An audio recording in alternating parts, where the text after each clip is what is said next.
La maison de santé était aussi, comme l'église, prévue dans la précédente mandature.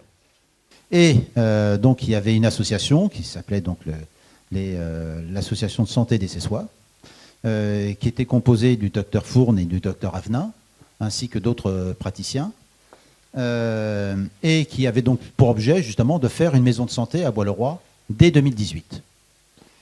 Monsieur Dintillac a dit c'est pas intéressant, c'est un projet immobilier. Construire une maison de santé, c'est de l'immobilier, c'est pas de la santé. Bon. Ensuite, il est revenu à l'idée de faire une maison de santé. Un appel d'offres a été fait.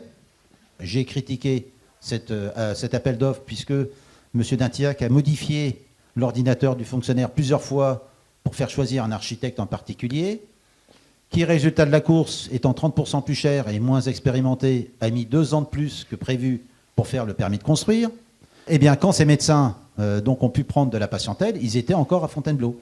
Et donc l'objectif, c'est de redonner de la disponibilité, c'est-à-dire de refaire venir un interne en médecine et de pouvoir offrir plus de créneaux à tous les bacos qui le souhaitent, parce que forcément, il y a une difficulté pour avoir des rendez-vous. Deuxième solution, celle-ci, elle ne vient pas de nous, hein, ça a été décidé par la région, et donc même plus haut par le ministère, c'est de faire des médibus. Qu'est-ce que le médibus?